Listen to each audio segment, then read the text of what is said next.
My name is Dana Chung. I am a proud member and chair of KQED's Community Advisory Panel.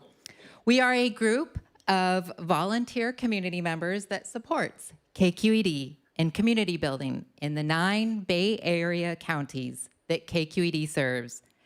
KQED is Northern California's go-to PBS NPR member station. Our mission is to inform, inspire, and involve on the radio, television, and on location through our live events programs. You can see our lineup of performances, food tastings, trivia nights, and more at kqed.org/live. Raise your hand if you are already a KQED member. Wow, a lot of you, fantastic. Well, for those of you who haven't joined yet, we'd love for you to become a member. Supporting KQED means supporting local journalism that truly matters. Plus, when you join, you'll get access to some pretty sweet benefits, such as backstage tours, discounted tickets, and just to name a few. We'd also like to thank the season sponsors that make KQED Live possible: Xfinity, San Francisco Symphony, Genentech, Star One Credit Union, San Francisco Foundation, Sunny View at Front Porch, and we also want to express our gratitude to their commitment for supporting our mission of civic and cultural engagement in the Bay Area. We also want to thank our featured promotional partner, Japan Society of Northern California. And now for the part that you've all been waiting for, let's introduce our host for the evening, Aditi Bandalamudi, who is the KQED housing reporter and an incredible baker, and Josh Dekalongan, who is a content producer at KQED Food, as well as an accomplished sommelier. Let's welcome them to the stage.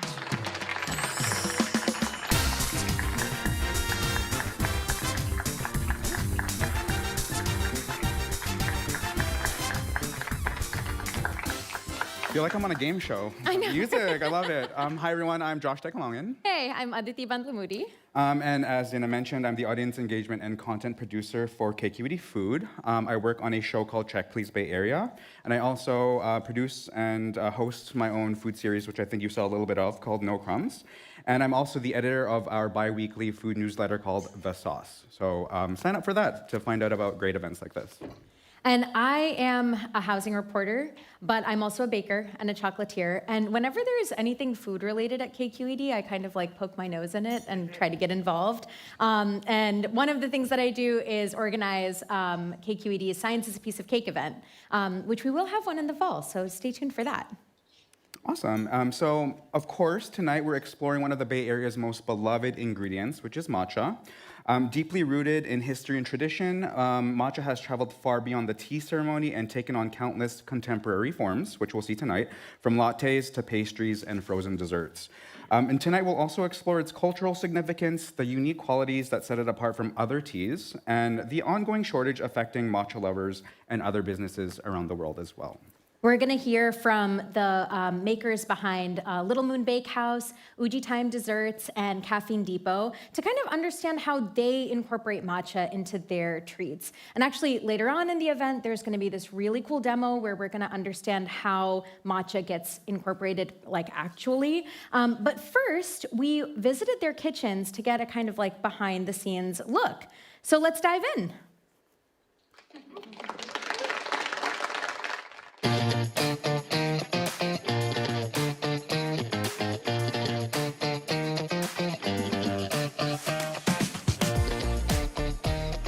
Hi, Hi, my name is Benson. I am the owner of the Uji Time dessert. Uji Time dessert was started by a couple friends. A couple of our owner, we are all from Hong Kong, so we are basically raised from a culture that is mixed from everywhere. We wanted to learn a lot more about Japanese culture. We also flew to Japan a couple times. Our matcha soft serve is basically like regular vanilla soft serve, but then we use Japan's matcha powder. We boost them at 50 degrees and then blend it with our ice cream base mix. And then it's freshly made every day, right before it's served. We also are more famous for our taiyaki. So taiyaki is a Japanese snack. They make it in a plate. So it's kind of like waffle with fillings inside. Kind of like the traditional taiyaki from Japan, but we make a little twist to it and make it into a cone. Basically, in the whole America, we are probably the first one to start it. Yeah, I think it's the Japanese culture that is the craftsmanship that they are very focused on. A lot of the Japanese, they started a store, they only work in one store for their whole life, and then they try to make everything the best out of that one product. And that's kind of one of our go-to. We want to work on like our soft serve and our taiyaki, and we try to make it like the best that we could. And that's the spirit that we want to bring into this business. I'm Tracy Nguyen. I'm the co-founder of Caffeine Depot. Today we at our pop-up at Kintrus Studio in San Francisco. Caffeine Depot actually started from our home, in our home kitchen. We started off as a licensed home cafe where we serve Vietnamese specialty coffee and Japanese matcha. And today we do a lot of pop-ups, brand activations, and also corporate catering across the Bay. Caffeine Depot is my partner's idea. He's not here today. And he's always wanted to open his own cafe shop, and we really love both Vietnamese coffee and Japanese matcha. Eventually, when we, kind of blew up as a cafe, as Caffeine Depot, we want to do something separately that just specifically for matcha. Then that's when we created Malt Matcha. Malt Matcha is a brand. It's all about matcha making tools. We also do workshop where we show people how to make their own matcha latte at home and how they can get creative. Our matcha that we use at our cafe is mainly made of Yabukita cultivar. It is a cultivar that has a very nutty umami flavor and a very vibrant green color to it. For our matcha ice banner, we use simple syrup, milk of choice, either regular milk or oat milk, top it up with some ice, and then we put over our ice banner cream top, which is a vanilla cream top. It's not too sweet, but it's a really nice balance to the nuttiness of the matcha. And then we pour over our matcha base. Our matcha base is made up of matcha powder, of course, and whisked in with some warm water, make it frothy, and then we pour it on top of the cream top. And yeah, that's it. As we expand in Caffeine Depot, our ultimate goal is to have a brick and mortar store where we can serve our customer daily. Hopefully we have our storefront ready by the end of 2026. And we actually just signed a lease to our storefront in South San Jose, so stay tuned for that. My name is Annie Wong, and we are in the shared kitchen space that we use for Little Moon Bakehouse. Little Moon Bakehouse I started in 2021. It's been 5.5 years, and we make sustainable versions of nostalgic Asian pastries. We do ship nationwide. We make everything by hand in California, in Oakland, and then we ship throughout the US. We also do custom branded mooncakes. So if you have like a wedding or your company wants to have their logo on a mooncake, we can do that as well. So this business was a way to meld kind of like my three passions. So it was environmental work, food, and then also my own background, like culture. I didn't really see any businesses or products like ours on the market, and I wanted to be able to create that. I was also vegetarian myself, and then later became vegan, so it was also something that I could enjoy. Matcha Mooncakes came to me because when I was younger, I had family in New York. We'd always go see them. In Flushing, there was a stall that always had green tea-based, kind of like mooncakes, but they had a pastry crust instead. And so I wanted to recreate that in a way. They're still pretty different because we use the Hong Kong style crust. It's just like a flour crust for our mooncakes. And then it just kind of blossomed from there. I think every year we do them seasonally and people really like them, so they've stuck around. For our matcha mooncakes, the base is a sweet mung bean paste. You have to boil, then blend the mung beans, reduce it with the other ingredients like sugar, and then once the paste is made, we mix it with the matcha powder. And then from there, we portion out the filling and put it into the portioned out mooncake dough. We wrap it up into a ball, and then we press them with the mooncake molds, and then you bake them, and then you pack them, or you just eat them. A lot of my customers over the years have shared that because of like allergies or like dietary restrictions, they also, similar to me, could no longer enjoy a lot of the things that they ate growing up. I am pretty happy when people say like, oh, I finally am able to do this again, like after maybe like a decade or so. A lot of people also share them with their children that have a lot of allergies, and they're saying like, oh, I can finally share my culture with my child after so long. That's usually really nice, is that it's something that they share with others also, to be able to share their culture in a way they haven't been able to in a while.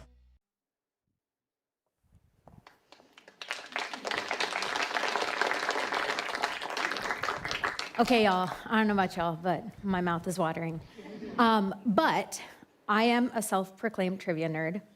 Pop culture Jeopardy, anyone? Yes? Okay, so I'm Colin Jost. So we're gonna do some trivia, just to kind of like loosen things up. So we have some matcha trivia. We've got 3 questions. Okay, shall we start? Are we ready to start trivia? Yeah? Okay, all right. Okay, so first question. Which country originally invented the method of consuming tea in powdered form during the Tang Dynasty? If you have a, yep, raise your hand, okay, okay. I see you, there's a man in a green matcha colored sweater right there. Do you wanna stand up? Hello, what's your name? My name's Irie. I'm from San Jose. Oh, amazing. I was gonna ask where you're from. You did it already. That's amazing. Okay, what's your guess? I think it's China. Oh my God, that's so good. Yes, China is correct. And you get a tote bag in classic public radio fashion. We can't let you leave without a tote bag. Matcha originated in China during the Tang Dynasty and was later introduced to Japan by a Buddhist monk in the 12th century. And it was Japan that really refined it, preserved it, and popularized it in, and the culture of matcha. Okay, are we ready for the next question? Okay. So, matcha can be aged like wine or cheese. Oh my gosh, okay, you raised your hand immediately. Okay, yes, true or false? All right, okay, what's your name? Nancy. Nancy, where are you from? Palo Alto. Palo Alto, okay, oh, thanks for making the drive up, and like in rush hour too. What do you think? False. False, okay. Unfortunately, that is not correct, sorry. So sorry. I have thoughts. We can talk later. Oh, okay. I will find you later. Matcha can be aged. High-end Japanese tea sometimes ages. Sometimes the producers age it in a cold, dark room for 6 months to a year, and it produces a richer, smoother, and more umami-packed flavor. Okay. Last question. When did matcha first come to the Bay Area? This is kind of a tricky one. Anyone have any guesses? Okay, I see a hand raised here. You want to keep your hand raised? So, yep. Okay, what's your name? I'm Carol, and I come from Berkeley. Berkeley, okay, cool, very cool. Thank you for making it across the bridge. What is your guess? 1929. Sorry, that's not correct. Okay, okay, another try. I see somebody in the back with your hand raised. Do you want to stand up, maybe? In the black shirt, yep. What's your name? 1894. What's your name first? Alice. We're Alice. from Los Angeles. You came from Los Angeles? Girl, okay, that's, wow. Thank you for making the journey. That's amazing. What was your answer? 1894. That is correct. Okay, good job. This is fair. This is kind of tricky because I thought that it was way more recent, but actually it first came to the Bay Area in the 1800s when the San Francisco Japanese Tea Garden opened in Golden Gate Park for the California Midwinter International Expo. I totally thought matcha was like a brand new thing, but no, it has been around for a very long time. Okay, y'all, well, give yourselves a round of applause for an awesome trivia. Awesome, very cool. We have done trivia, but now we want to talk about matcha and kind of understand what's going on. So I'd love to invite the matcha makers to the stage. We have Annie Wang of Little Moon Bakehouse, Sharon Koo of Uji Time Desserts, and Tracy Wing of Caffeine Depot.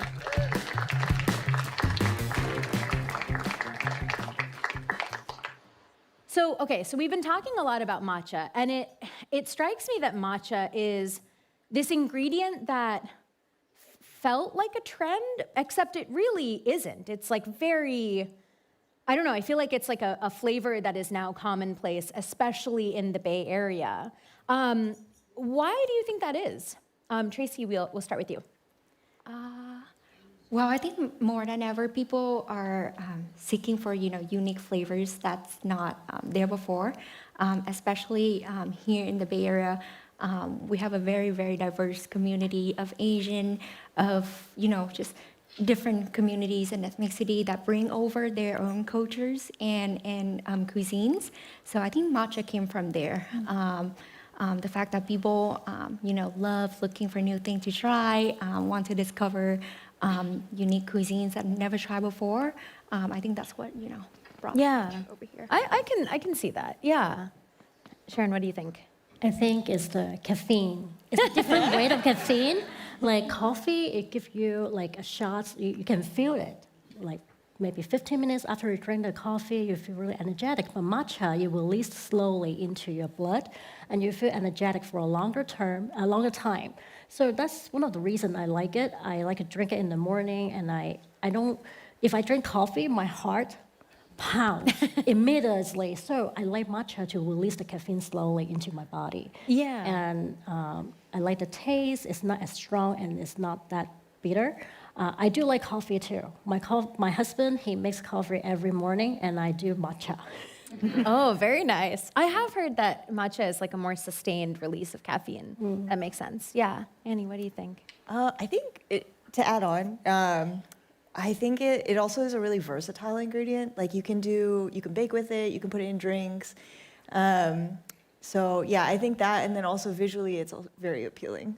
So It's so pretty, yeah. Yeah, on top of all these other things, I feel like it's really versatile in use. That is one thing that struck me, especially watching the video, because it's like matcha, as we just learned, came from China, but, was popularized in Japan. But, y'all have taken matcha and transformed it into like various things. And it's interesting because matcha it seems like it has a distinct flavor, but it's also a bit of a blank canvas.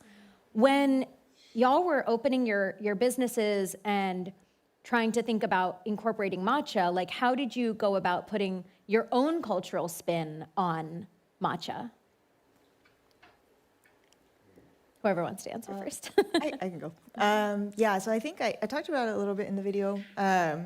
But for me, when I was younger, there was a kind of mooncake that I used to eat when I went to Flushing, New York, where my family was. And so I was trying to recreate that because I think for me, it was a very core childhood thing. Whenever we would go visit them, I'd always look for that place and those items. And so I think because of that, I started to delve into matcha. It seemed like the way to get that flavor. And then, yeah, the more that we've worked with it, the more that I found that there's a lot of different applications. So yeah, I think it started as kind of like a nostalgia thing. I was like, oh, I want to recapture this. And then it's kind of grown into, okay, well, what else can we do with this? How common is matcha in like Chinese desserts? I feel like when I was growing up, it was not very common. Mostly I would see things that were like red bean or like black sesame. I feel like those were the most common for me. And so matcha was really something that I learned about when I came to the Bay in 2017. But now when you go to China, I feel like you see it a lot more often, especially all over Asia. It's like gotten a lot bigger, I think. And so Sharon, you're from Hong Kong. Like how is matcha presented there? So Benson, me, and John, we are 3 partners. We all grew up in Hong Kong. And in Hong Kong, we love to go to Japan. So that is like a dream place for us. grew up in Hong Kong, so we love matcha. I think back then, like 20, 30 years ago, matcha was already popular in Hong Kong in ice cream and different pastry. In the cake, matcha cake was a hit too. So after we came here, we find that there's no matcha ice cream or related desserts in the Bay Area. And I need to drive all the way down to San Jose. That was the first matcha ice cream place I always went to. And later on, we came up with the idea, why don't we have one in the North Bay Area, San Francisco? So that's why we started it. So I think with a background grade in Hong Kong, that give us a lot of information about matcha and what that is. Tracy, what about you? How did it? For me, I grew up in Vietnam. And Vietnamese people, we love strong Vietnamese coffee, but also tea. We drink tea a lot throughout the day. So I was introduced to tea, jasmine, oolong, and matcha tea, even when I was young. And actually, when I was little, I couldn't handle the caffeine in Vietnamese coffee. It's pretty strong. It's really strong. So tea was my very first, interest. And kind of like, I think growing up for most of us in Vietnam, similar to you in Hong Kong, we were familiarized with matcha very early on. I think it's the similarity in cultures, Japanese culture, Vietnamese culture, and any Asian countries nearby. We take a lot and learn a lot from each other. Like Sakura, that's also was very popular, not as popular as matcha. But yeah, something like that. I think for us in Vietnam, we were, familiarized with matcha early on. Yeah, I think that I can see that. It's like tea culture seems very strong in Asia. I mean, so I'm Indian, and like chai is such a big part of our culture, and like the preparation of it is a whole thing. I am curious, like when each of you opened up businesses at different times. I think Sharon, yours is the oldest business. Did you have to like educate consumers on the flavors of your ice cream and like what they were actually getting? Yeah, they asked us what matcha and sesame was 12 years ago when we first started. And it's hard to explain it, so we just let them to sample it. So we have the matcha ice cream. Let's taste it and see if you like it. It's really interesting. 12 years ago, I would say 80% Asian, for 20% non-Asian for our customer base. Now, I think it surpassed. It's like maybe 70-30, with 70% of customers they're non-Asian, and wow. they like the matcha and sesame ice cream that we make. That's amazing. Well, and I remember when we were talking earlier, you were telling me that like there are even flavors like Thai tea or like Hong Kong milk tea, and people are not always aware of like the fact that it is actual tea in the ice cream. Yeah, so there's a really interesting story. I got a complaint from a customer. She texted me like, "Oh, I got diarrhea after eating your ice cream," and then I asked her, it shouldn't be. We make all the ice cream fresh and sell it within a week. So I asked her, how much did you eat? She said, 1 pint in one night. 1 pint Thai iced tea ice cream. So there's a lot of caffeine in it. It's laxative. And so that's why she got diarrhea. And then I explained it to her, and I said, oh yeah, I shouldn't eat that much in one night. So it's really interesting. Because people that don't know, we use the actual tea, we brew it and put it in the ice cream, and did not expect the caffeine. And the same for the Vietnamese ice cream coffee. Oh, yeah. We make that flavors too. And after that, I keep reminding everyone, please, 1 scoop at a time. Enjoy in moderation. Tracy, you had opened up your business and you wanted it to be, you wanted to sell Vietnamese coffee as well. How did you come up with the idea for like an einspanner, and that is like the way that you presented matcha? Mm-hmm. I think for us, when we started, December of 2024, early 2025, that was when matcha was really big. on TikTok, everywhere on social media, matcha was sold out everywhere. Even when you go to Japan, you couldn't find matcha powder there because everyone was just obsessed about matcha. So we just knew we had to make a drink out of it. And ever since, so we created different flavors, it's different syrup, different cream tops that go on top of the matcha latte to differentiate ourselves from, our competitors, such as, cafes. So that also came from our Vietnamese roots. We started off with Vietnamese egg coffee, right? Vietnamese salted cream with the coffee, and we. Can you walk us through that? What is Vietnamese egg coffee? It's basically it's basically coffee-based condensed milk to dilute it a little bit. That's what our customers really like, to dilute it a little bit because it's really strong.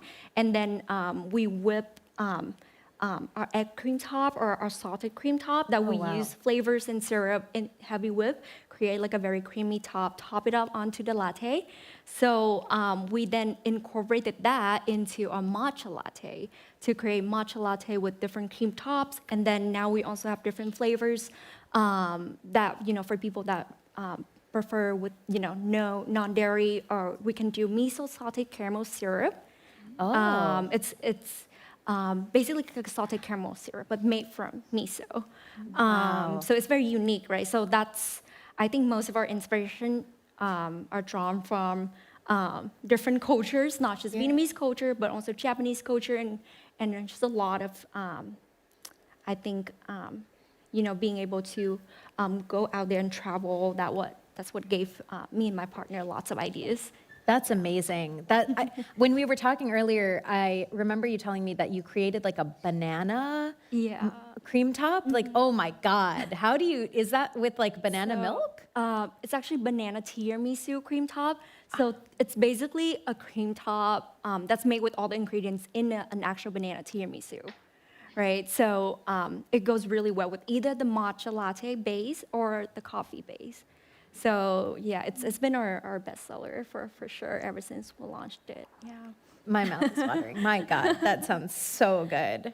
Annie, I wanted to ask you because, so the way that you present matcha is in a mooncake, but there are other flavors that you like to introduce, and you were telling me about some different flavors that you had done for like mid-autumn, and you had tested it out as like a brownie, like there was a brownie kind of thing. Can you tell us about that? Yeah, I think that was 2024. We did a fudge brownie. So we made a fudge brownie, and then we made white chocolate with matcha, and we chunked it up. We put it in the brownie batter, and we baked it. We mixed it again, and then we put it in a mooncake. Oh my God! Yeah, sounds amazing. It was very decadent.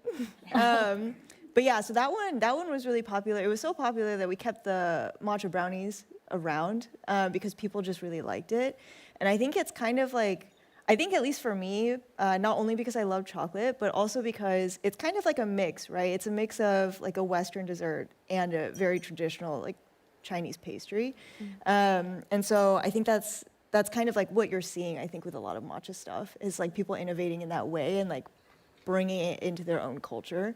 But yeah, that was a good one. That was a really good one. It sounds so good. And it's like, it's interesting because I feel like in all of these different examples, it sounds like matcha is something that, maybe it's because of the bitterness, but it seems like it really benefits from having like a creamy base, like a white chocolate or a cream Einspanner or a ice cream base to kind of like play around with. That's super interesting. I want to ask some questions about just like running a business, because I feel like that alone is such a complicated task. When Sharon, you had opened up your business before the pandemic. It was 12 years ago, correct? Yeah, correct. What was it like to experience the pandemic as a business owner, and what changes did you have to make? So during the pandemic, in the beginning, it was so tough because we had to shut down for 3 months. And even though we opened, there was no customer, no foot traffic.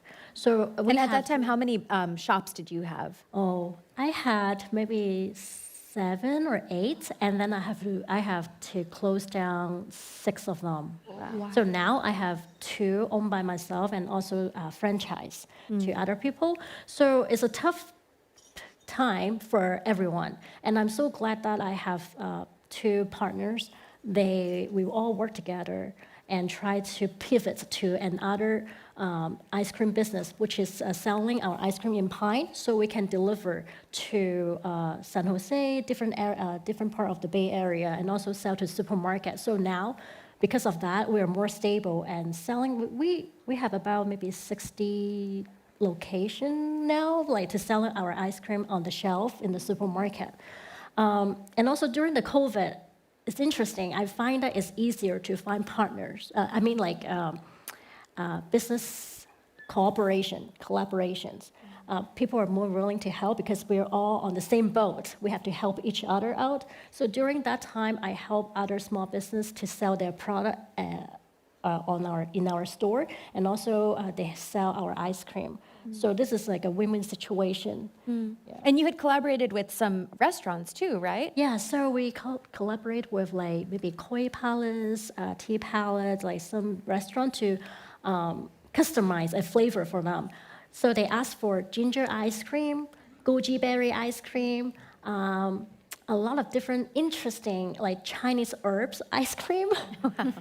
We make it. We make a sample for them to taste it. If they like it, we just make a batch for them to sell in the restaurant. It seemed we did some coverage during the pandemic of like businesses that were trying to kind of pivot during that time. And it seems like a running theme I've heard is like you had to learn how to pivot really quickly and just kind of like shift gears. Is that true? We have to adapt to that. And I do see a lot of business owner, they did not make it because they were not fast enough to do delivery. Like during the pandemic, I have friends, they set up all the delivery system and try to sell their product on DoorDash, Uber Eats, a lot of ghost kitchen happening, but now it's closing down. But back then, if you don't do that, you cannot survive. Even though we got money from the government, it's not enough. We still have to pay rent in full. Sure. The landlord, they did not give us a break. They collect the rent in full.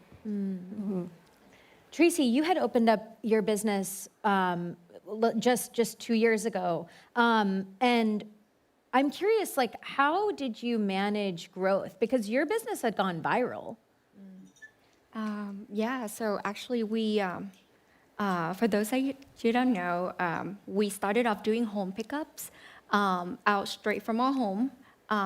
There's a program in Santa Clara County that allows you to make products and sell from home. People come to your home and pick up. So we started up doing that for fun. It was a passion project. We didn't get many orders, 20 max. And then Valentine's of 2025, we did a video on TikTok showcasing how we made our strawberry cloud matcha, which is a regular strawberry matcha, but with a very cute pink strawberry cream top.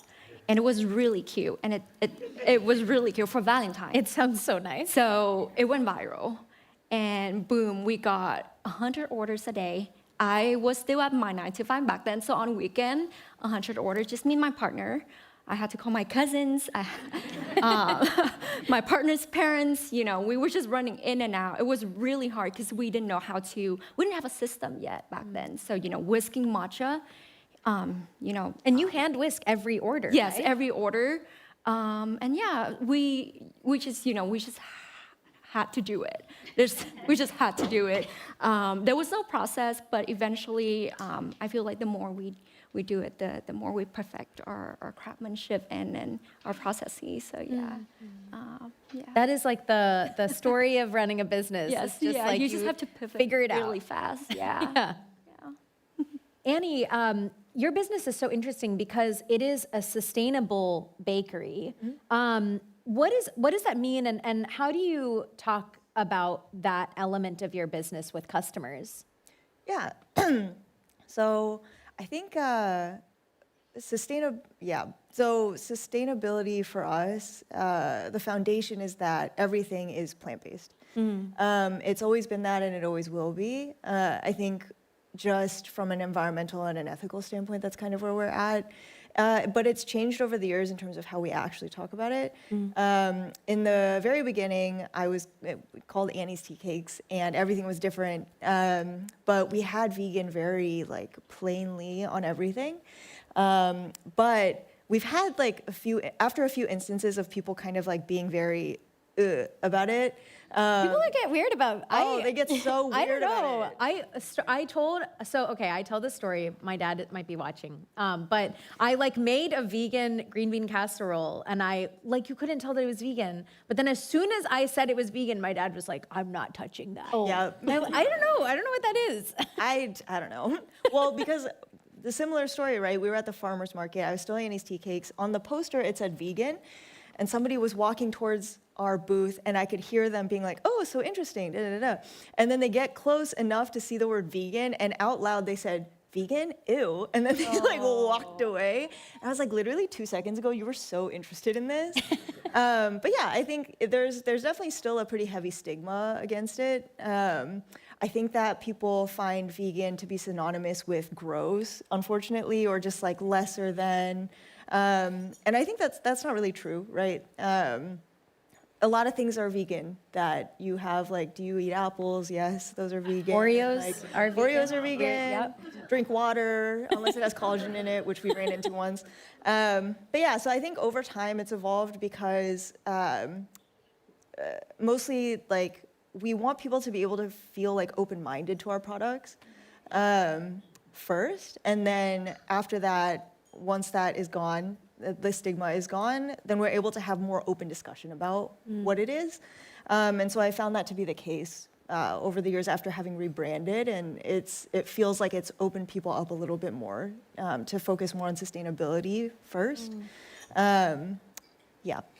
And I feel like, I mean, please correct me if I'm wrong, but I feel like the Bay Area is already a place where there's so much innovation with cuisine, and like, I feel like there's just so much that maybe people are more open to trying new things and open to trying different cuisines than maybe other places. I don't know. Do you feel like that's true? Yeah, we have tofu ice cream, and it was my favorite. But people nowadays it's more they like it more because like 10 years ago when we have it on the menu, they don't want to try. They didn't want to try, but now people they ask for it. But we only have it once a month for 2 days. Oh, because it gets sold out, or it gets sold out, and it's hard to make. It's vegan, and we need to customize like the machine and also customize the recipe to make it taste like ice cream. Wow, very Just 2 days. Wow. But now they ask for it. They will email us, "Oh, when will you have it again?" Wow, that's awesome. Well, this has been a really great discussion. My mouth is watering. Is everyone ready for a demo? Yeah? Okay. So we've heard about matcha. Now we're going to move to the demo. So I'm going to invite Josh back to the stage. And actually, Benson Leung from Uji Time Desserts, who you saw in the video, is going to join for the Uji Time demo, which is first. Yeah. Okay, Josh, take it away.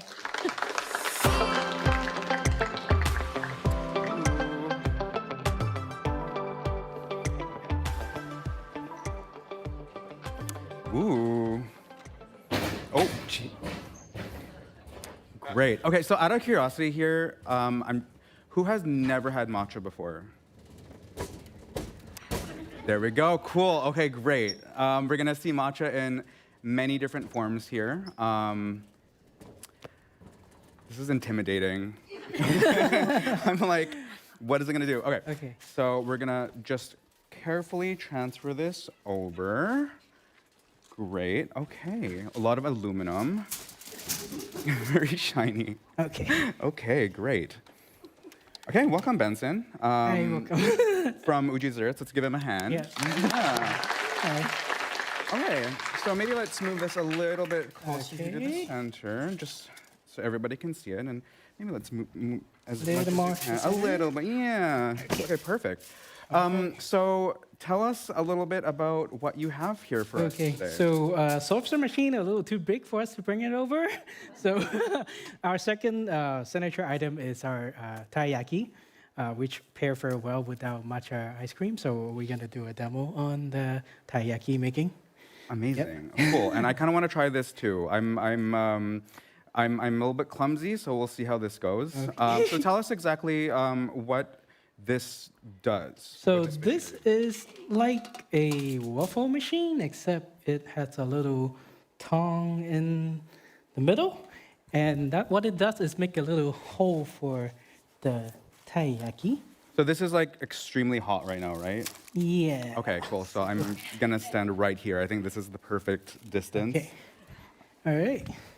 So, so this is the batter that we use at our store to make the taiyaki. The traditional taiyaki in Japan, they are more bland, I would say. It's not bland because like the red bean itself, it's very sweet. So that's why they have to make it less flavorful. But for us, because our background is like from Hong Kong, and then if you ever had egglet, this is something kind of similar to that, the flavor. It has a much stronger egg flavor. Yeah.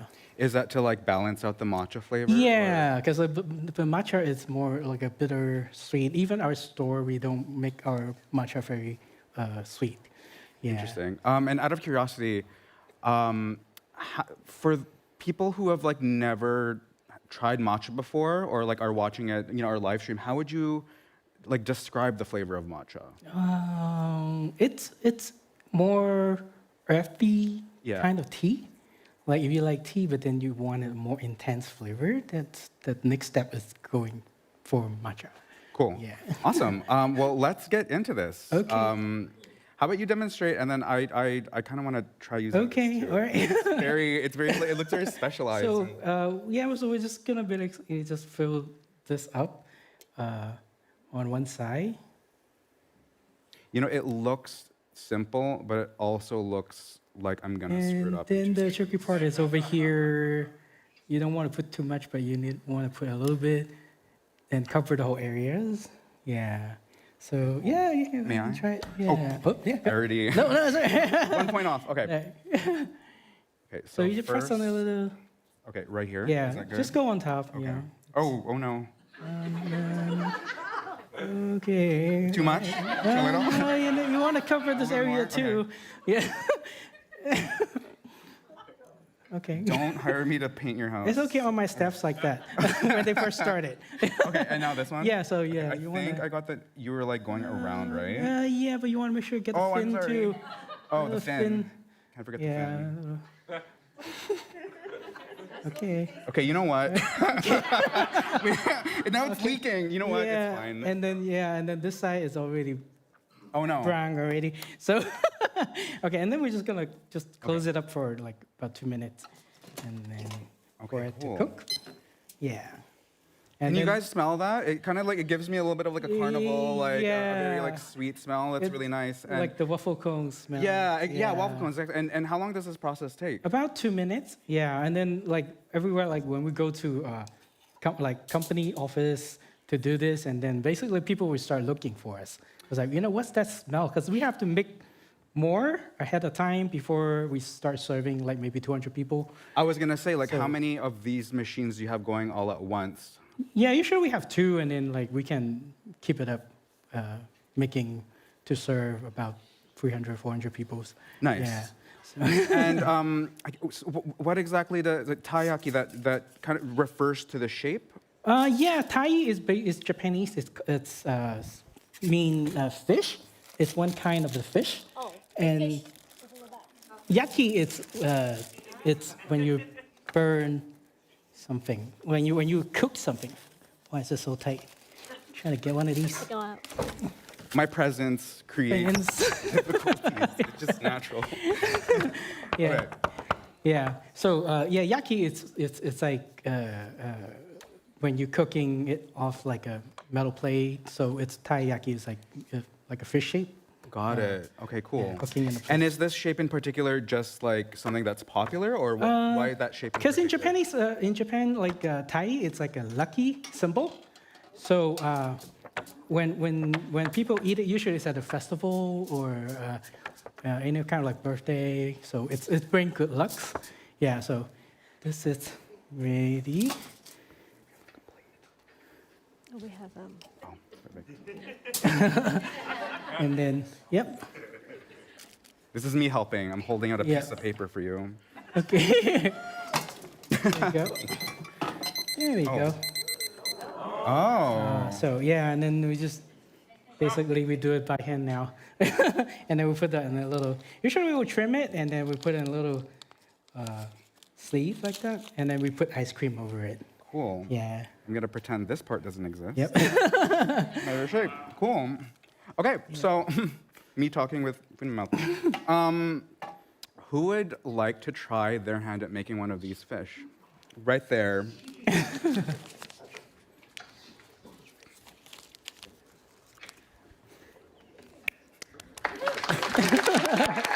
Yay! Okay.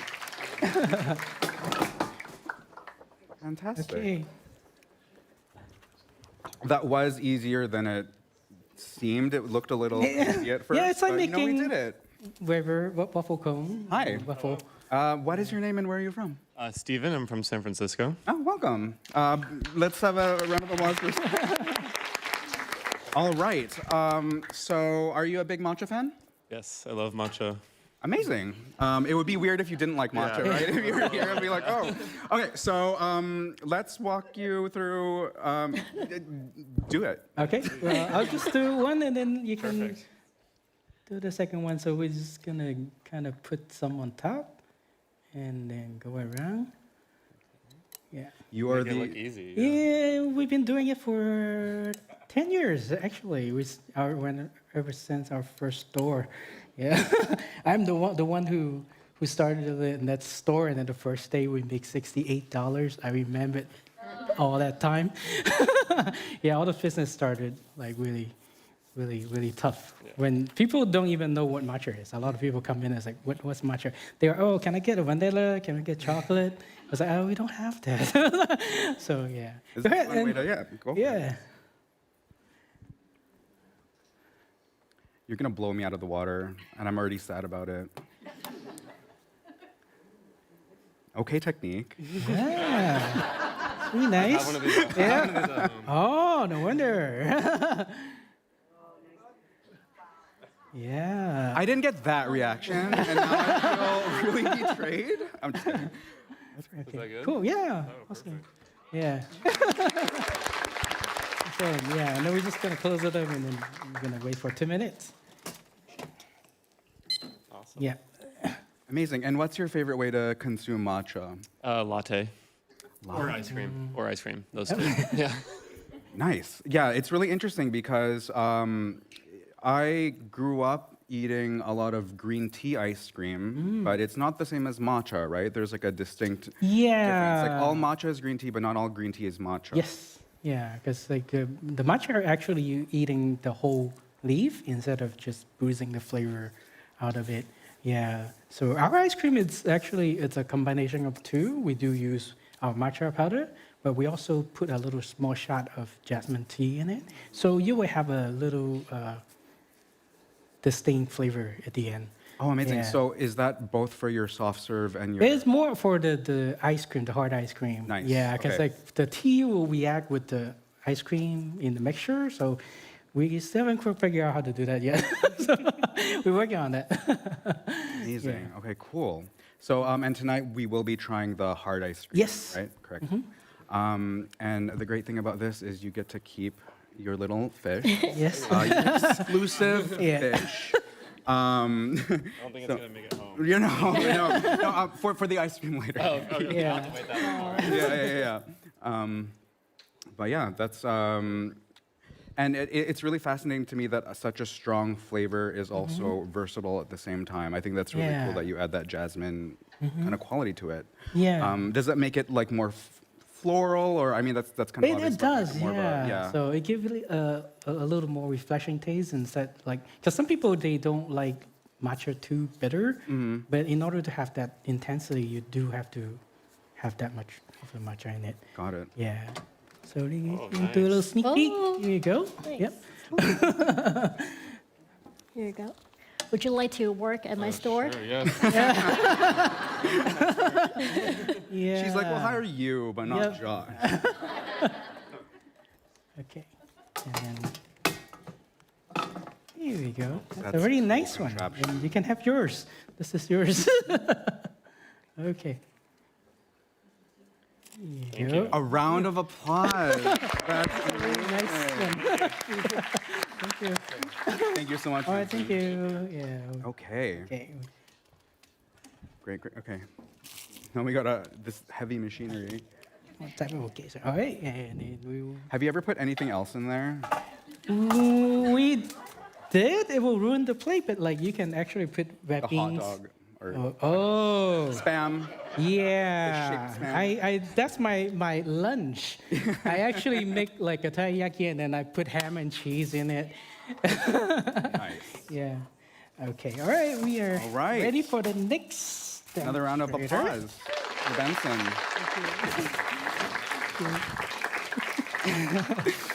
All right.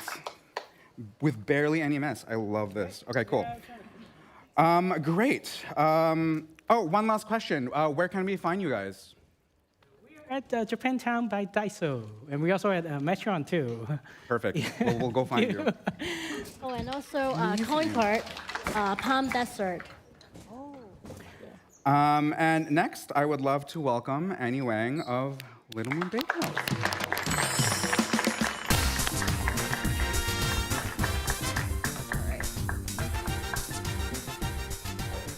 So Annie and I actually used to work together. Yes, we did. Roll the clip. I'm just kidding. It's just me drinking and you actually working. That's what the clip would look like. Okay, so walk us a little bit through what you have here today. I see a lot of colorful ingredients. You know, maybe some that you don't expect. You know, while making a mooncake. So tell us a little about what you have in front of us. Yeah, for sure. Okay, so these are the already prepared things, right? This is our matcha mooncake paste. And then these are the doughs, but before you get to this step, you have this step. So for the dough, it actually is oil, golden syrup, and lye water. If you put any water in this dough, it completely messes it up. So you just want these three. And we use olive oil, but a lot of places use like peanut oil and canola oil, things like that, but we stick to olive. And then for the matcha paste part, we use a sweet mung bean paste. So this is the mung beans, split mung beans. Boil it, reduce it, sugar, other things, all together. And then it becomes a paste, and then we mix in the matcha after. And then this is just some flour for dusting, because you need them to make the mooncakes. Got it. And can you kind of tell us a little bit about like what each ingredient, like what it contributes to the mooncake? Oh yeah, for sure. Okay, so the golden syrup adds some sweetness to the dough. It also helps to like keep it fresh, kind of like a shelf life thing. The lye water actually adds to the color. So without the lye water, it wouldn't be as brown after you baked it. Got it. It would probably just be kind of like pale. And then the oil, it also helps with like flavor and color. Gotcha. And these are, again, completely vegan, right? Yeah. Amazing. That's really, really cool. Okay.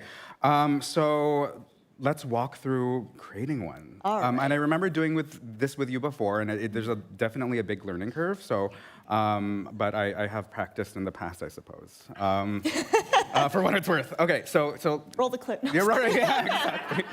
The worst part is there is a clip of that. So, great. So let's. Okay.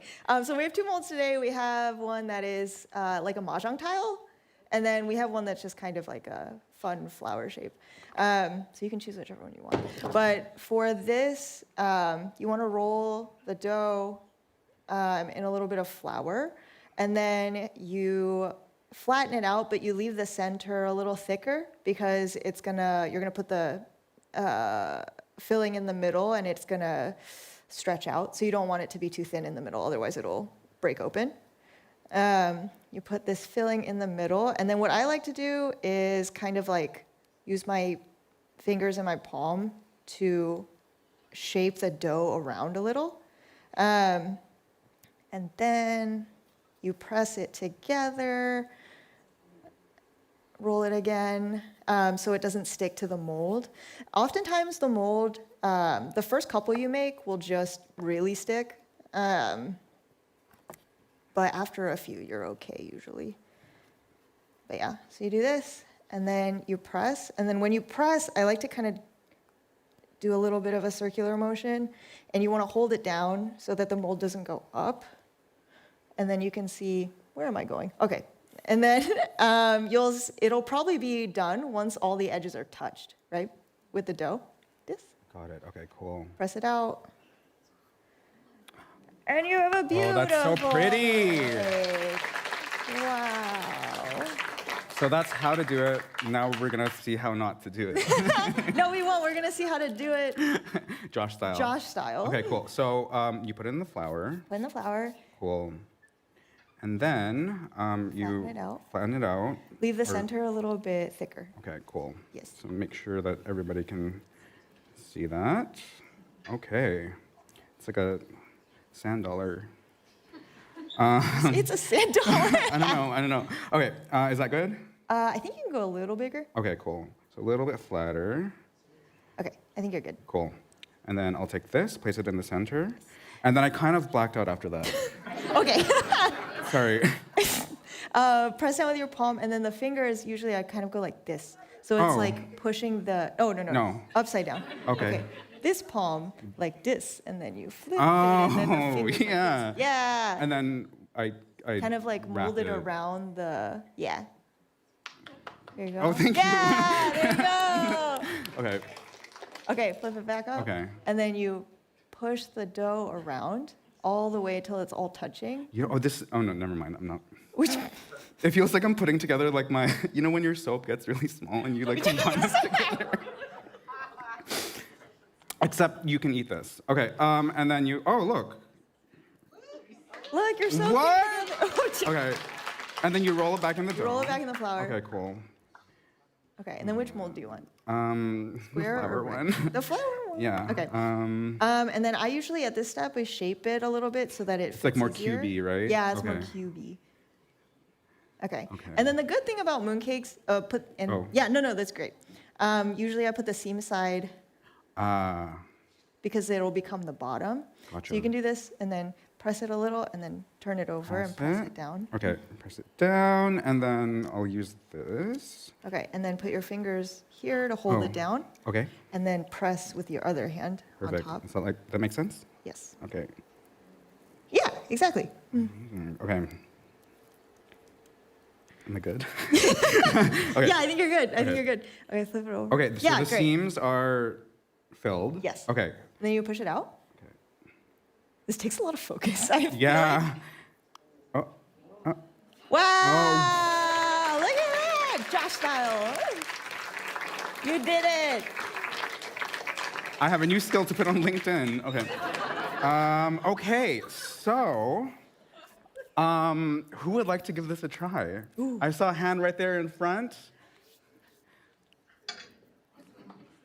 Oh, and we'll lead you this way. Oh, that's exciting.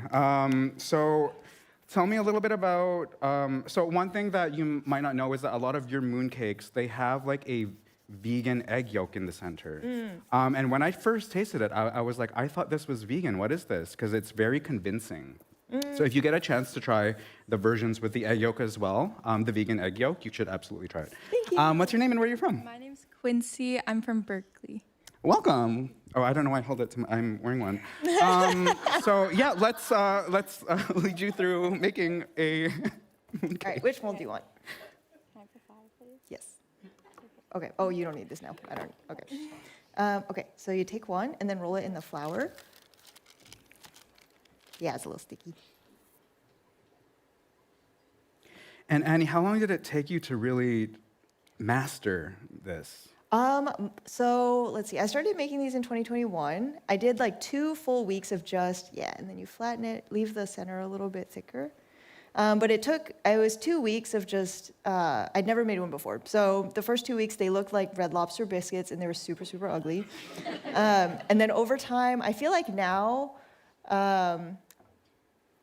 it's a lot better, right? Like ours, they'll come out pretty well. I think it probably took me like a year to get to that. Wow, a year. Because the first year it was all like hand making. I would make like every day in the kitchen would be like that. That's good. Got it. I think you're good.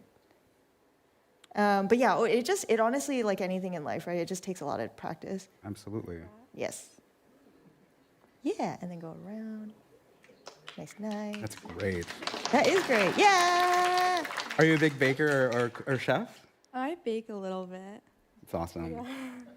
I did science as a piece of cake. Oh, okay. So we have a KQED alum here. Okay, and then you put it back in the flour, dust it around. Yeah, the nice thing about these is you put the seam on the bottoms. It's very forgiving. I feel like it's one of those things where even if you aren't doing it perfectly, it might be quote unquote ugly. It looks like it'll taste great. Yeah. Regardless. And make it kind of like a cube, so you can put it in the mold.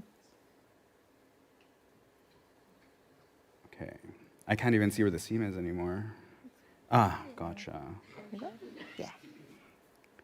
Maybe the other way. Yeah. There you go. Usually you can go like this. Squeeze it in. Squeeze. Squeeze. Okay. Mm-hmm. And then put it face down. Leave 2 fingers here. Just hold it. And then press with this hand. Really get it in there. Drum roll, please. Okay, and then I think you're okay. I'm so sorry if that adds pressure. Yeah, I that's didn't great, mean to that's make you great. nervous. Yeah, and then you push it out. And wiggle it Voila. out. Amazing. Yeah, so Amazing. Yeah. Thank you so much. Thank you so much. Congrats, that was so great. Wow, look at Round you of guys. applause. It's great. And I guess one of the other questions I had for you was, what is the process of reformulating like flavors? Because you mentioned before that you had a matcha and white chocolate, and you have a bunch of. So what is that process like in terms of building something from start to finish? Because I know that sounds like a lot of fun, but it can be a lot of work. Being like, oh, this is great, but then it like you doubt yourself the next day. You're like, was that the perfect way? You know what I mean? Yeah. So what is that process like for you, and how long does it take for you to finalize a flavor? It really depends on the thing. So I think for our almond cookies, it was 21 tries. Wow. Yeah, and from try 16 to 21 was in 1 weekend. But I worked on that for maybe like 9 months. And then I gave up because I was like, I don't want to do this anymore. I have a life.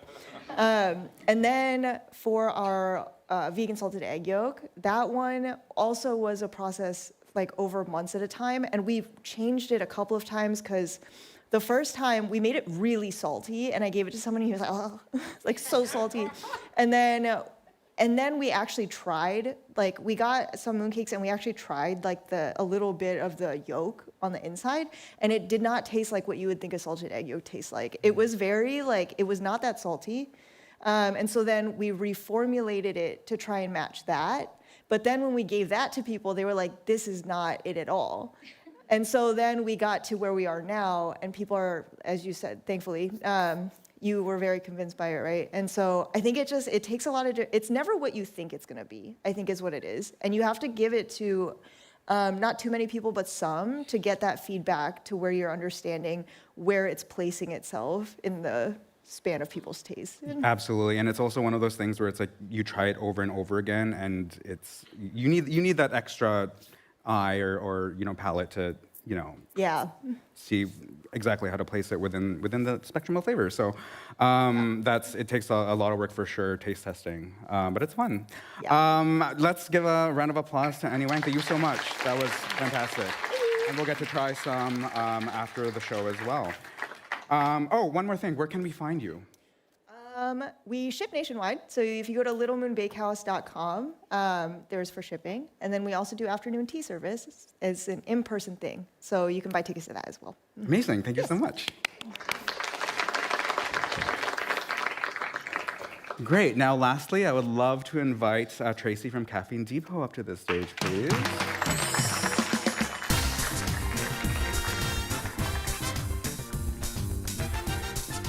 So I kind of love that the one that we're ending with is the one that, in my mind, seems the most what people think of when they think of matcha is actually dealing with the powder. And this process to me always seemed very intimidating because it seems like there's a lot of steps that you need to hit here. But Tracy, you're going to walk us exactly through how to make your matcha latte. And we should have one more ingredient coming on its way as well. It just needed to be a little bit refrigerated, but that'll be up here shortly. So why don't you walk us through the steps and what each process kind of adds to the final product. So for matcha latte making, let's just walk over the tools that we have in front of us. I have a little sifter right here, really cute. You guys can see. That is to make sure that we remove all the clumps from the matcha powder. And then a chawan, which is a small handy bowl that is used for matcha whisking. And I have right here a wood spoon that is traditionally used to portion out matcha powder. So a 1 spoonful of this is around 1 gram to 1.5. So traditionally, Japanese people, they don't have scales like this, right? So, but in our cafes, we use this a lot to make sure we stay consistent and precise. But for at-home matcha latte making, highly recommend getting a wooden spoon like this. It's really affordable. And then, of course, our jasin, which is our bamboo whisk. This is very special because it's made from one bamboo stick. It's the way that they produce this is very meticulous. It's craftsmanship. It's beautiful. So yeah, highly recommend looking into this too. So this is something that you can easily find online. As you can see, the different jasin tins sizes. This one's more delicate. Create a very foamy, smooth matcha base. This one is good. Daily use is really, really affordable. This one a little bit on a pricier side. So highly recommend starting out with this or even a plastic one. Got it. Yeah. And so these serve to essentially, of course, as you're sifting it and what have you. So what happens if you don't use them? Does your matcha just become like a little lumpy and bitter? Yes. You're like, I've never made a bad one before, so I don't know how it would taste. Yes, definitely. I feel like because matcha powder, it is a very finely ground powder compared to, let's say, cocoa powder. It's totally different. It's very fine. So using a whisk, it makes sure that your matcha powder is mixed well and that it creates a very smooth and foamy mouthfeel texture to it when you drink it. Because traditionally, Japanese people, when they make a matcha to enjoy on their own, they usually just use just a little bit powder and just warm water, no milk. Got it. Yeah, so the texture is very important. You're drinking it straight, just the powder itself, no sweetener, no milk. So the texture of the matcha, making sure that everything's smooth is very important. And what you're doing now is you're soaking them, right? Yes. And what does that do? That helps it become a little bit more pliable, I would imagine. And Yes, make sure that you don't whisk this is warmed up and it's soft enough to whisk, but it's not too soft, so you might break it. So be very delicate, be very mindful whenever using one of these. And you were saying these aren't like super like expensive. Yeah. Yeah. Okay. Yeah. So- Nowadays, yes. Gotcha. But of course, if you ever get to visit Japan, if you want to explore a little bit, highly recommend learning about the tradition, the culture behind these tools. It's really beautiful, and you can get really affordable tools, but also really not expensive, but really great tools that they use over there for matcha making. Amazing. Yeah. So walk us through the process. All right. So in front of me, I have milk. I have matcha powder. This is from Shizuoka. It's made, like I've mentioned in the video, mainly from Yabukita cultivar. So it is a blend of different cultivars. It's not a single cultivar. So those are the terms that you might see whenever you shop for a matcha. Single cultivar and a blend, and also same with coffee. So it's Right, like yeah. coffee, like almost like different wine grapes where different Yes. cultivars will have like a different personality or a different Yes. flavor profile. Yes, Okay, and very the cool. region the region of it also reflects its characteristics too. So this is from Shizuoka. It's known for its being very vegetal, very nutty. And I also have simple syrup or agave. These two are my preferred sweetener because sometimes for matcha latte, especially when you have a very good powder, you don't want to mask the quality of your matcha with, let's say, honey or caramel syrup, right? Want to stick to the simple ones so that you can enjoy fully your high quality matcha. Amazing. All right, so I will first do a spoonful of this to hit this, right? Okay, so 2 or how many scoops do you typically do? For my daily drink, I usually use 3 to 4 scoops, so that would be around 3.5 to 4 grams of matcha. Right, and then sift it. And in terms of this process, I imagine it doesn't take super long, right? I think sometimes when people have this misconception that this process takes a long time for some reason, but it's something that seems relatively simple. Yeah, this should take I would say a minute. Yeah, so like 10 seconds to sift, and then. It takes literally longer for me to make instant coffee. So that's And then for this step, so around 4 grams of matcha powder, I usually like to put, so the ratio is 1:10. So 1 gram of matcha powder, 10 grams of water. So we have 4 grams. So we're gonna use 40 grams of warm water. Make sure you're not using boiling hot water, just because, like I said, matcha is very delicate, matcha powder, especially if you are using a very high quality one, you don't wanna boil it. because it changes some of the delicate flavors. Yeah. Okay, cool. But warm water helps develop or enhance, help the matcha releases its vegetal notes and also umami notes. So warm water, not cold water. All right, so the technique that I usually use, especially in cafes, where you have to make a big batch of matcha base, I usually like to create a paste first. It's like when you prep your batter for baking, just a little bit of water first. Make sure that you're smoothing out all that clumps right there. So when your base is nice and smooth like this, pour in the rest of my water. And once you pour in the water, you can basically even just stop there, right? Okay. Yeah. So traditionally, people drink straight from the bowl like this after you whisk it. And the way you whisk the matcha, so I went in circular motions, but right now I'm gonna whisk vigorously back and forth or zigzag motion really fast, like this. And this creates that foam. Okay. Yes. And it also kind of looks cool. So the way you hold the whisk is also very important because it gets tiring, right? Especially if you whisk. I mean, my wrists are always involved. 20 orders a day, 20 orders, within an hour or so. So make sure you're using, don't use your whole arm. Make sure you're using your wrist. So like the Japanese cat, the Japanese lucky cat, right? So move it back and forth like this.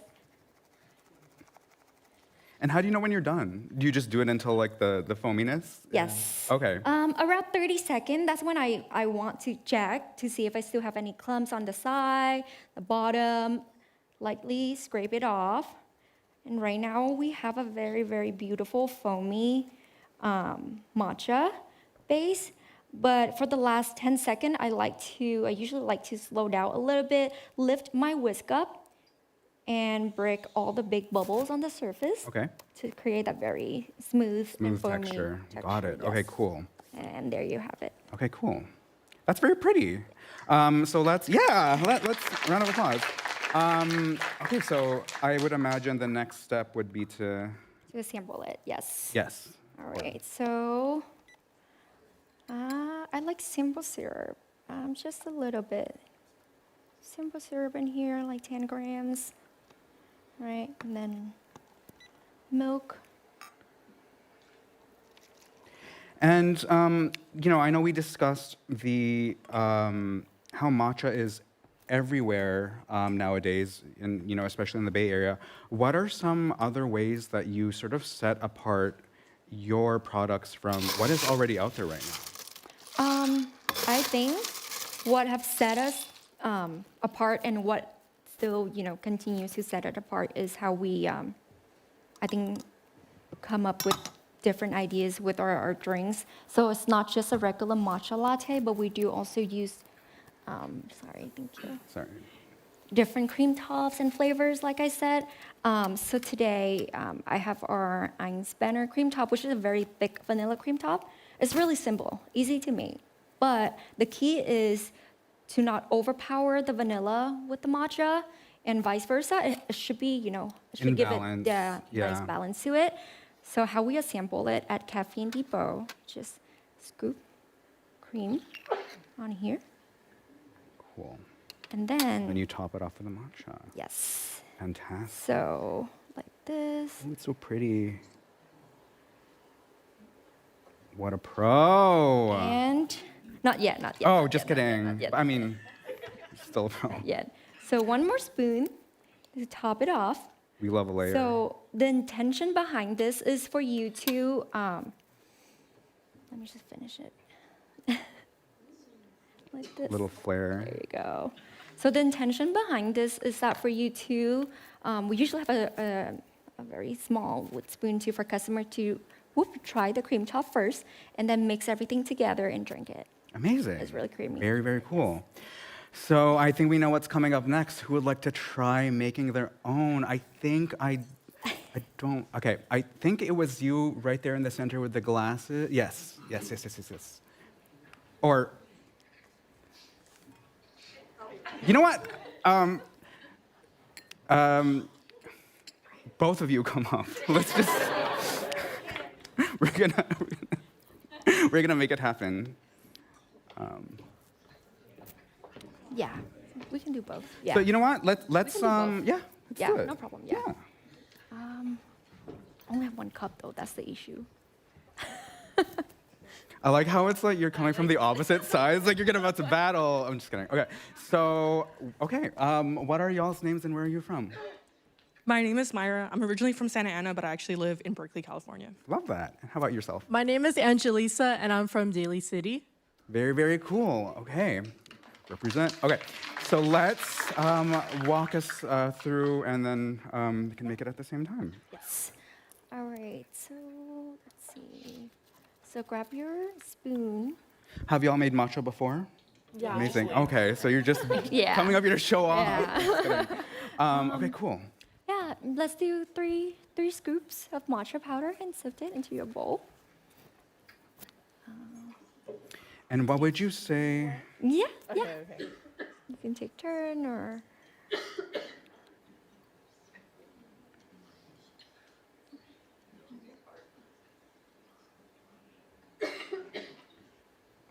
Right. And what would you say each of your favorite ways to consume matcha are? So for me, I'm a big matcha latte person. On my personal Instagram, I actually rate matcha places, so I'll go around the Bay Area and try matcha places. Okay, no big deal. Where can we find Have you? rate Caffeine Depot? I should actually. My personal Instagram is just Myra Herrera, so I'll just be I'll ask friends to tell me where to go, and then I'll try matcha. I'll also go. Well, since I'm from Southern California, I will also try matcha places down there as well. Amazing. And what's your favorite way to consume matcha? My favorite way is also in lattes as well, specifically iced. And fun fact, I also have a little matcha business of my own as well. Oh, wow. So I like to just experiment in the kitchen and have fun with it, because I feel like making drinks is really fun. You can also take inspiration from other places you've been to, or you can just play around in the kitchen and put your own twist. So I definitely like playing around, making different variations of different iced matcha lattes, and even hot sometimes. And one of my goals is to learn how to make like a hot matcha latte, but specifically with like latte art on top. Like, I don't know if anyone has seen, I forgot what the pop-up is called, but it was in Chinatown, and they were doing like lamb art on top of matcha lattes, if anyone's seen it. But that's like my next goal, to try to learn in making matcha drinks. Is lamb art just like a picture of a lamb on it? Yeah, I forgot what the pop-up was called. I wish I could say it, but I know that they would. I haven't actually been, but it's basically a hot. I've just seen it on Instagram, but it's basically a hot matcha latte. But they would do like art of like lambs on top of the drinks, like 3 lambs. But it was like really cute. It was like trending. So hopefully, if I don't get to check out the pop-up, I can learn to make it someday. Amazing. We went lamb latte. Okay. Dang. Okay. So we've got the matcha. It's all sifted. Then we, I don't remember what happens. Okay, we add the water. We add the water. This might be easier. Let me just pull this out for you guys. And again, this doesn't have to be like, it's like warm water. It's not super boiling water. Which is great news for those who burn themselves often like me. Right? Okay. You wanna go first? You know what I'm talking about. Okay. Yeah. Scale too. Okay, and this is how many grams you add again? 10? 3 spoons, so around 3 grams. So around 30. Right 30, here? Yeah. Okay, and then up to like 3 around. Up to, I should say 30 Oh, point okay, something, okay. yeah. Okay.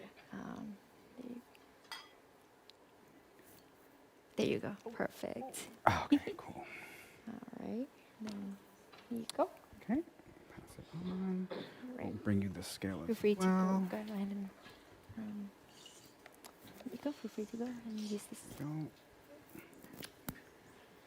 Okay, tear it. Okay, and then 3.0. A little bit more. Just a little more. A little bit more. I never use a scale, so I'm like, I don't know. A little bit more. A little bit There you more. go, Cool. perfect. Love that. All right. All right. You can start. And now it's working all out. about making that smooth, sort of glossy base in circles. It's funny because it's like it seems like a very calming exercise. So I don't like I'm very like into it. I'm like, ooh, it's very like ritualistic. Yeah.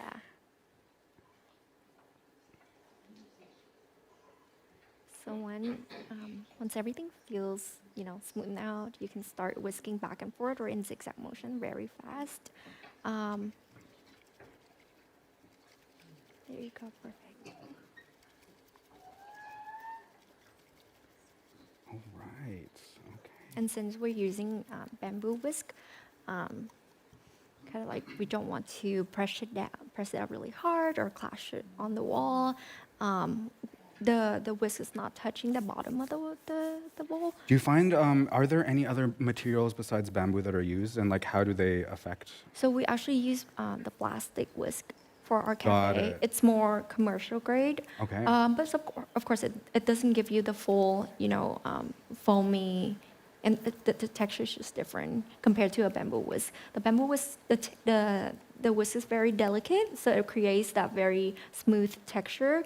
Whereas the plastic one, it leaves very big bubbles in your matcha base, but the overall result is still, pretty good. Gotcha. Yeah. Okay, cool. So we have that 1 cup. We can use this cup. We can use this I'm cup. like, okay. You want to toss Oh water yeah, in yeah. here? You know what? We'll do controlled chaos today. Thank you. Yeah? Okay. So let's make sure. Right. Okay. And I have ice. So first, after this, they add their choice of sweetener to the cup. And that would be, remind me again, we have simple syrup and we have agave. And agave, yes. So how about let's do one for one and then another for another. And so we can just, see how it tastes. And we'll all get a chance to try this afterwards, by the way, outside. Perfect. I think we're at a good moment here. Once you're ready, feel free to put the sweetener in your cup. Should I put the? Yeah, you can just leave it. Yeah. You can just leave it. Or in its little like Yeah. cool little holder. Okay. Right. So, and you don't have to add a sweetener, Yeah, right? you don't okay. have to, It's yeah. just okay, cool. You want to put it back to 0? Okay. There you go. Perfect. Yeah. Usually I like to do you like sweet drinks? do, yeah. Maybe 10, 15, let's do 15 to be safe. Yeah.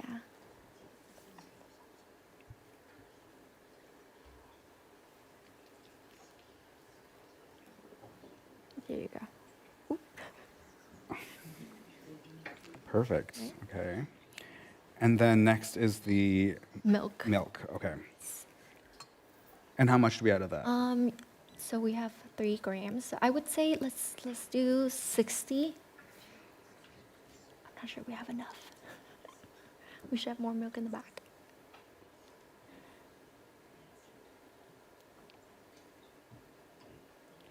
Perfect.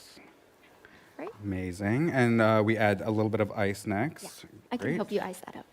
So while you add ice, let's pass on the scale so that you can also build yours as well. And we'll, for you, let's do. Sorry, I'm not gonna dictate your matcha. I usually go with agave, but I think I'll try simple go. syrup today. Perfect.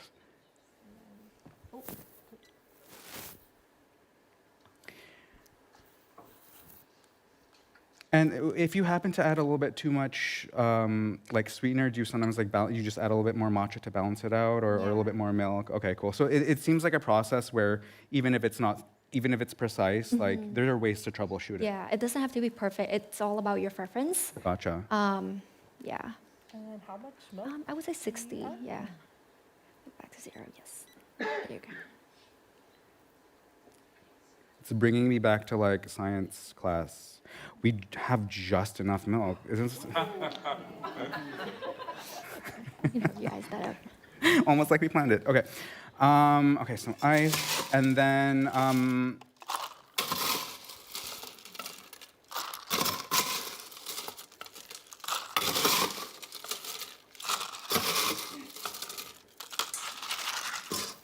And then 1 scoop of the cream top, and then pour your matcha over, and then a small scoop to top it off. amazing. All right. Here, I'll help. There you go. Thank you. You're like, you're making it harder. Okay, yeah, let me actually just make it so that you can do it. There you go. Amazing. Wait, just one for now. Yeah. And then the Then- after, Yes. yes, Perfect, perfect. like a lasagna. Sorry, thank you for. Lasagna's good. Lasagna's good. Okay. I'm hungry. Okay. So then you pour it on top, and then you layer again more cream. That's better than ever I could ever do, which is not saying a lot, but.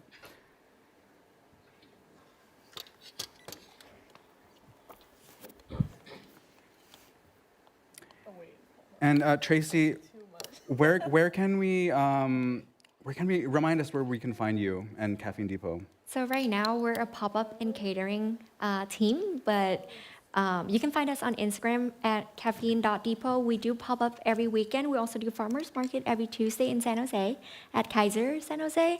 And also lots of fun markets across the Bay Area. And yeah, we also recently signed a lease to our storefront. So hopefully by the end of this year, yay, thank you guys. We have our storefront ready. And of course, we'll announce it everywhere on social media. You see, you'll be sick of us. we'll be everywhere on social media. But yeah, thank you, everyone. Amazing. Okay, so we're gonna dust off just with a little bit of matcha here at the end. And let's have a round of applause for our two matcha makers.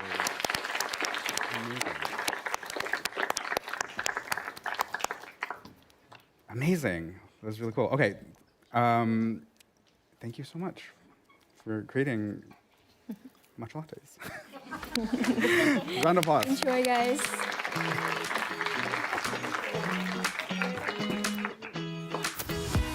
All right. So I'm gonna bring back my co-host Aditi to the stage here as we sort of close.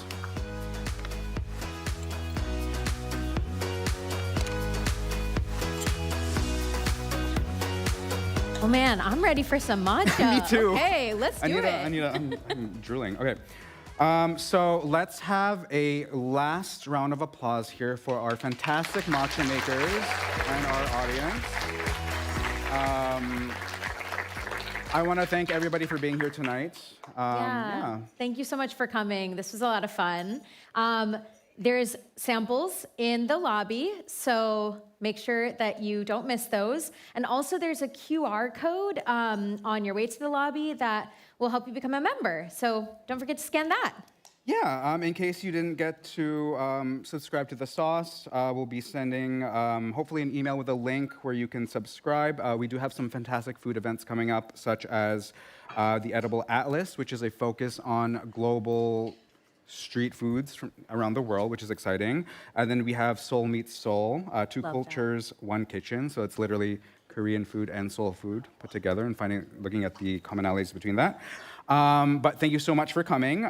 Feel free now to make your way to the lobby where you can try one sample each from each of our fantastic matcha makers.